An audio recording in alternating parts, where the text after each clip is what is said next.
Good morning. Thanks for the opportunity. As Contoso CISO, I will brief you on our cyber resilience strategy and our alignment with business goals and risk. Then moving on to key initiatives with quick wins. Next, we will review Contoso's roadmap and target state. Finally, we conclude with asks and Q&A.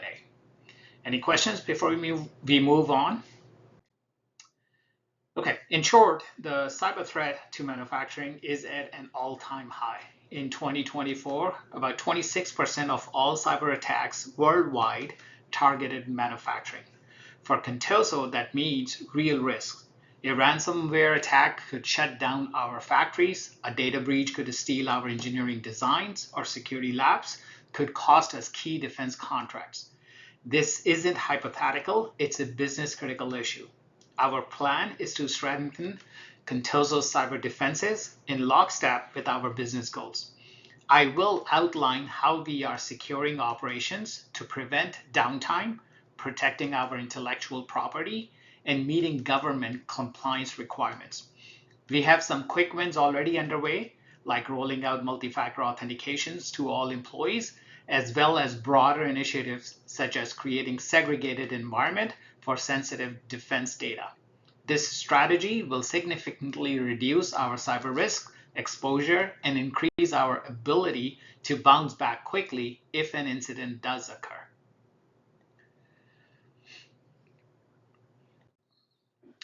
Cybersecurity at Contoso is directly tied to our business objectives and key risks. First, operational continuity. Uptime is key in manufacturing. A cyber attack that stops our production lines is like a fire in a plant, unacceptable. So we treat cybersecurity as operational risk to ensure we can always deliver our customers. Second, protecting intellectual property. Our designs and engineering know-how are core to our competitive edge. A leak of that IP could significantly hurt our future business. Our strategy implements strong access controls and encryption, especially around research and development proprietary data, to keep those crown jewels safe. Third, contract compliance. We serve defense customers, which means we handle controlled, unclassified information. The Defense Department requires strict cybersecurity practices based on a NIST 800 and upcoming CMMC, which is Cybersecurity Maturity Compliance Certification. Failing that isn't just a security issue, it would directly risk our eligibility for lucrative contracts. So our plan ensures we hit those compliance marks, enabling the business rather than hindering it. Lastly, trust and reputation. We have all seen headlines of manufacturers paying millions after breaches or losing customer trust. The average data breach in our sector costs about 5.6 million. We are avoiding those damages by being proactive. In sum, this strategy isn't about tech or technology's sake. It's protecting Contoso's revenue, growth, and brand. We have identified several high priority security initiatives, focusing first on those that deliver quick wins or the biggest bang for our buck. The first is multi-factor authentication for everyone. There is no question around it. This is a low-hanging fruit. Many breaches start with a stolen password. With MFA, even if credentials are compromised, attackers cannot get in. We are nearly finishing rolling out to our company wide, which significantly hardens our defenses immediately. Next, network segmentation. This is especially allowing us to separate operational technology OT in our plants from our IT network. Today, if an attacker gets into one area, they could potentially move laterally and impact production. By segmenting, we contain threats. We are starting with the most critical segments, for example, isolating the network where the CUI is handled or the unclassified or critical information is handled, providing an instant ring fence around our most sensitive operations. Advanced threat monitoring is another key. We are already investing in security monitoring systems. By applying advanced AI analytics and fine-tuning those systems, we will detect anomalies like a hacker using valid login at 2 a.m., much faster. This is a quick win because the tools are largely in place. It's about optimizing them. Incident response readiness. We conduct drills like fire drills, but for cyber. For instance, the next quarter, we are simulating a ransomware attack on a plant to ensure our response teams, IT operations, communications, and even executives can react swiftly. Coupled with this, we are ensuring our backups are robust and offline. So if something does get encrypted by ransomware, we can restore systems within a day. This can literally save us millions and keep the business running. Finally, security awareness. Technology alone isn't enough. Our people are the first line of defense. We have monthly phishing email tests and training that have already reduced click rates.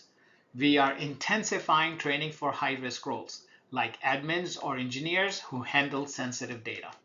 This culture of security is a cost-effective way to prevent incidents. In summary, these initiatives either rapidly reduce risks or set the foundation for long-term resilience. Some are delivering results like MFA training and others. Network changes and drills are in motion with clear near-term milestones. This slide outlines our implementation timeline, essentially how we will get from today to our target state. We have broken it into phases. Q4 2025 quick wins launch. By the end of this year, we will have completed immediate wins. That means MFA is fully rolled out to all employees, partners, contractors, developers. We are also finishing a comprehensive inventory where all of our controlled and classified info, CUI, lives on-prem, in cloud, etc. So we know what to migrate or lock down. We will officially kick off the GCC High government cloud project now. And importantly, we have a ransomware response drill is scheduled. Think of it like a fire drill or for cyber, as I explained earlier, to test our readiness and patch any holes in our process. Mid-2026, foundation is already in place. Around mid next year, the core of our new environment should be up. Our GCC High Secure Cloud will be online, and we will move a pilot set of users' data there to iron out any issues. We aim to get a preliminary cybersecurity maturity model level 2 certification on that pilot, essentially proving out an assessor that we meet required controls in the environment. We will also have done some network segmentation, for example, separating one or two of our most critical plant networks from the corporate network as a start. And all of our security policies and training materials will be updated to align with the new processes. End of 2026, extended coverage. By late next year, we will plan to have all defense-related data fully migrated into the GCC High Cloud, meaning we don't have CUI floating or controlled unclassified information floating in less secure areas. We will also extend what we call a zero trust model company-wide. In practice, more rigorous verification for access requests everywhere. Trust by verify would be our key proposition and a model that we will implement. Our Security Operations Center monitoring, which today is mostly IT focused, will expand to cover operational technology in factories, possibly using a managed service to get 24/7 eyes on the issue. Also, by this time, we will have completed through thorough security reviews of key suppliers and enforced stronger security requirements in those contracts. Because our security is only as strong as the weakest link, ensured by end of 26, the major pieces will be in play across Contoso. 2027 and beyond, that was our target state. Going into 2027, we expect to be in a steady state of high maturity. All our sensitive data is in the right place and protected. We will operate under continuous monitoring and do regular red team ethical hacks to test ourselves. We will have proven that even if something bad happens, we can recover critical systems in under 24 hours. We will demonstrate this in drill. Cybersecurity risk metrics will be part of routine management reports just like financial metrics. And we will, of course, keep adapting. Cyber is moving target, so we will treat this as an ongoing program, not a one-time project. This phased roadmap is aggressive but achievable, and it aligns with key external deadlines like cybersecurity maturity model requirements for our contracts. It also spreads the work and investment over a sensible timeline. Next, I will describe what that target state really looks like in terms of capabilities. In this target end state, Contoso will have a cyber program that's not just robust, but sustainable and business aligned. Let me paint a quick picture of what it would look like. Architectural security. Think of our IT like zones of a building. Public lobby versus high security vault. In that target state, anything sensitive like defense related data is that high security vault. Our GCC high cloud, which has its own guards and is separate from the rest.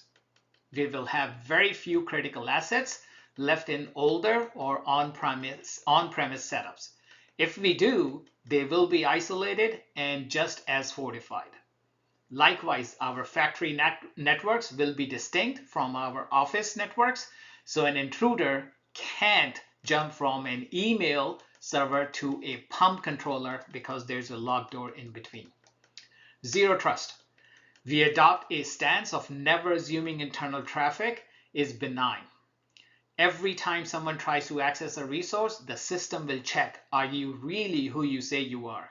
Are you allowed to do this? It's like having a badge reader at every door inside a building, not just at the front entrance.